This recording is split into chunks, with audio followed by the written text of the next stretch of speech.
ಬೆಸುಗೆಯನ್ನ ಬೆಸೆದಿರತಕ್ಕಂತ ಮಗಳಿದ್ರೆ ಅದು ಜಗನ್ಮಾತೆ ಅಕ್ಕ ಮಹಾದೇವಿ ತಾಯಿಯವರು. ಹೆಂಗೂಸಿನಂಗವ ನೋಡಿರೆ ಪುರಾತನರು, ಬಾಲತನದಂಗವ ನೋಡಿರೆ ಮಹಿಮರು, ಬೆಳಗನುಟ್ಟು ಬವಗೆದ್ದು ಬಂದ ಮಹಾದೇವಿ ಅಕ್ಕನ ನೋಡಿರೆ ರೂಹಿಲ್ಲದವಂಗೆ ಒಲಿದವರಿಗೆ ತನುವಿನ ಹಂಗುಂಟೆ, ಮನವಿಲ್ಲದವಂಗೆ ಮೆಚ್ಚಿದವರಿಗೆ ಅಭಿಮಾನದ ಅಂಗುಂಟೆ, ದಿಗಂಬರಿಯಾಗಿ ಒಲಿದವರಿಗೆ ಕೌಪುಣ್ಯದ ಅಂಗುಂಟೆ, ಕೂಡಲ ಸಂಗಮ ದೇವಯ್ಯ ಮಹಾದೇವಿ ಅಕ್ಕನೆಂಬ ಭಕ್ತೆಗೆ ಆವ ಹೊರೆಯೂ ಇಲ್ಲ ನೋಡ ಪ್ರಭುವೆ ಅಂತ ಹೇಳಿ ಅಕ್ಕನ ಘನ ವ್ಯಕ್ತಿತ್ವವನ್ನ ಈ ಜಗತ್ತಿಗೆ ಅತ್ಯಂತ ಹೃದಯ ಸ್ಪರ್ಶಿಯಾಗಿ ಗೊತ್ತು ಮಾಡಿರ್ತಕ್ಕಂಥ ಒಬ್ಬ ಆಧ್ಯಾತ್ಮಿಕ ಧರ್ಮದ ತಂದೆ ಅದು ವಿಶ್ವಗುರು ಬಸವಣ್ಣನವರು. ಇವತ್ತು ಎಷ್ಟು ಖುಷಿ ಆಗ್ತಾ ಇದೆ ಅಂತಂದ್ರೆ ಅಕ್ಕನ ದಿವ್ಯ ಭವ್ಯ ತೇಜಮೂರ್ತಿಯನ್ನು ನೋಡಿದಾಗ ಸಾಕ್ಷಾತ್ ಅಕ್ಕ ಮಹಾದೇವಿ ತಾಯಿಯವರು 12ನೇ ಶತಮಾನದಲ್ಲಿ ಇದೇ ಭಂಗಿಯಲ್ಲಿ ಇದೇ ಸ್ವರೂಪ ಜ್ಞಾನಿಯಾಗಿ ಕುಳಿತುಕೊಂಡು ಲಿಂಗಾನುಷ್ಠಾನ ಮಾಡಿದ್ರು ಮಾಡ್ಲೇ ಇರಲೇಬೇಕು ಅಂತಕ್ಕಂಥ ಭಾವ ಇವತ್ತು ತೋರಿಸ್ತಕ್ಕಂಥದ್ದು ಇದು ಮೂರ್ತಿ.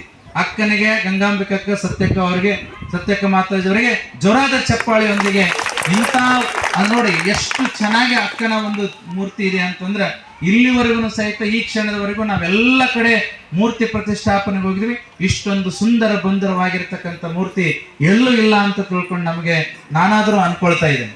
ಅದಕ್ಕಾಗಿ ತನ್ನ ಒಂದು ಸ್ಥಾನವನ್ನ ಅಕ್ಕ ಅಪ್ಪರು ಬಹಳ ಚೆನ್ನಾಗಿ ಹೇಳಿದ್ರು. ಸತ್ಯಕ್ಕೆ ಜಯ ಇದೆ, ಸತ್ಯ ಒಂದಿಲ್ಲ ಒಂದು ದಿವಸ ಗೆಲ್ಲಲೇಬೇಕು, ಕೊನೆಗೆ ಸತ್ಯವೇ ಉಳಿತಿದೆ ಅನ್ನೋದಕ್ಕೆ ಸಾಕ್ಷಿ 108 ವಿಘ್ನಗಳನ್ನ ದಾಟಿ ಮತ್ತೆ ಅಕ್ಕ ತನ್ನ ಜಾಗದಲ್ಲಿ ಕೂಡ್ತಾ ಇದ್ದಾಳೆ. ನೀವೆಲ್ಲರೂ ಕೂಡಿಸ್ತಾ ಇದ್ರಲ್ಲ, ಅದಕ್ಕೆ ನಿಮ್ಮ ಅಭಿಮಾನ ನಿಜಕ್ಕೂ ಸಹಿತ ಅಕ್ಕನಿಗೆ ಆತ್ಮಸ್ವರೂಪವಾಗಿ ಮುಟ್ಟಿದೆ ಅಂತ ತಿಳ್ಕೊಂಡು ನಾವು ಭಾವಿಸ್ಕೊಳ್ತಾ ಇದ್ದೀನಿ. ನಮ್ಮ ಮಂಜುನಾಥ್ ಶರಣರು ಬಹಳ ಚೆನ್ನಾಗಿ ಐತಿಹಾಸಿಕವಾಗಿರ್ತಕ್ಕಂಥ ಅಕ್ಕನ ಜೀವನ ಚರಿತ್ರೆಯನ್ನ ಹೇಳಿದ್ರು.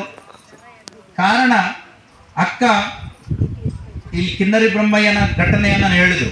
ನಾನು ಈ ಒಂದು ಪುಸ್ತಕದಲ್ಲಿ ಬಹಳ ಚೆನ್ನಾಗಿ ಎಲ್ಲರಿಗೂ ಚಿಕ್ಕ ಮಕ್ಕಳಿಂದ ಹಿಡ್ಕೊಂಡು ದೊಡ್ಡವರಿಗೆ ಮನೆಯಲ್ಲಿ ಹೆಂಗ ಸಿದ್ಧಾರೂಢನ ಚರಿತ್ರೆ ಓದ್ತೀರಿ, ಬೇರೆ ಬೇರೆ ಪುಸ್ತಕಗಳ ಆಧ್ಯಾತ್ಮಿಕ ಪುಸ್ತಕಗಳ ಚರಿತ್ರೆ ಹೋಗ್ತೀರಿ, ಹಾಗೆ ದಿನ 2-3 ಪಾನ್ ಅಂತ ಹೇಳಿ ತಿಳ್ಕೊಂಡು ನೀವು ಓದಿದರೆ ನಿಜಕ್ಕೂ ಸಹಿತ ಅದ್ಭುತವಾಗಿ ಅಕ್ಕ ದರ್ಶನವನ್ನು ಕೊಡ್ತಾಳೆ. ಆ ರೀತಿಯಾಗಿರ್ತಕ್ಕಂಥ ಚರಿತಾಮೃತವನ್ನ ಬಹಳ ಸ್ಪಷ್ಟವಾಗಿ ಎಣೆಯಲಾಗಿದೆ.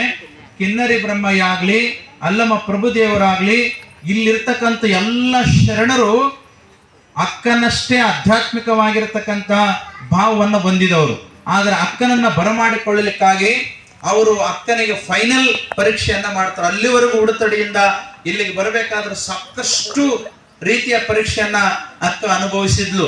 ಹುಚ್ಚಿ ಅಂತ ಕರೆದ್ರು, ಏನೇನೋ ಕರೆದ್ರು, ಆದ್ರೂ ಸಹಿತ ಅಕ್ಕ ಅವೆಲ್ಲವನ್ನ ಮೀರಿ, ಅಪಮಾನ ಅವಮಾನವನ್ನ ಮೀರಿ ಕೊನೆಗೆ ಬಂದವರ ಓಣಿಯ ಮುಖಾಂತರವಾಗಿ ಸನ್ಮಾನವನ್ನ ಪಡ್ಕೊಳ್ಳಿಕ್ಕೆ ಸನ್ನದ್ಧಳಾಗಿ ಇಲ್ಲಿ ಬರ್ತಾಳೆ.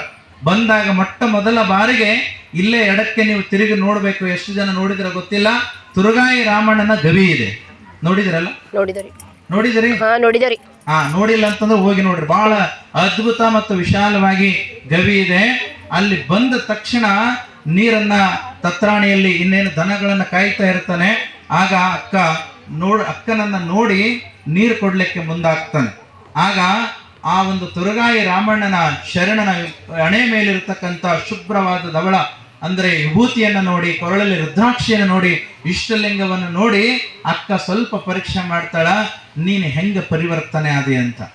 ಅವಾಗ ಅಕ್ಕನಿಗೆ ಹೇಳ್ತಾಳ, ಅಕ್ಕ ಹೀಗೆ ಬಸವಣ್ಣನವರು ಹೋಗಂತ ಸಂದರ್ಭದಲ್ಲಿ ನಮ್ಮಂತ ಅಸ್ಪೃಶ್ಯರಿಗೆ ಯಾರು ಗುಡಿಗುಂಡಾರಗಳಲ್ಲಿ ಬಿಟ್ಕೊಳ್ತಾರ, ಯಾರು ನಮ್ಮನ್ನ ಮಾತಾಡಿಸ್ತಾರ, ಸಾಕ್ಷಾತ್ ಪ್ರಧಾನಿ ಆಗಿರ್ತಕ್ಕಂಥ ಬಸವಣ್ಣವ್ರು ನನ್ನನ್ನು ಮಾತಾಡಿಸಿ ಬಿಗಿದಪ್ಪಿಕೊಂಡು ಅನುಭವ ಮಂಟಪಕ್ಕೆ ಬಿಟ್ಟುಕೊಂಡ್ರು. ಆಗ ನಾನು ಮೊದಲು ದನಗಳನ್ನ ಕಾಯಬೇಕಾದ್ರೆ ನನ್ನಲ್ಲಿ ಕೋಲಿತ್ತ, ಈಗನೂ ಸಹಿತ ದನಗಳನ್ನ ಕಾಯ್ತಿದ್ದೀನಿ, ಈಗೊಂದು ಕೋಲದ. ಆಗಿನ ಕೋಲಕ್ಕೂ ಈಗಿನ ಕೋಲಿಗೆ ಏನು ವ್ಯತ್ಯಾಸದ ಅಂತ ಅಕ್ಕ ಕೇಳಿದಾಗ ತುರುಗಾಯಿ ರಾಮಣ್ಣ ಅಂತನ, ಆಗ ದನಗಳು ಹೊರಗಡೆ ಎಲ್ಲಾದ್ರೂ ಹಸಿರು ಕಾಣ್ತಂತಂದ್ರೆ ಹೋಗ್ಬಿಡ್ತೀವಿ ತುಡುಗ್ ದನಗಳು, ಅವನು ಒಡ್ಕೊಂಡು ಬರ್ಲಕ್ಕ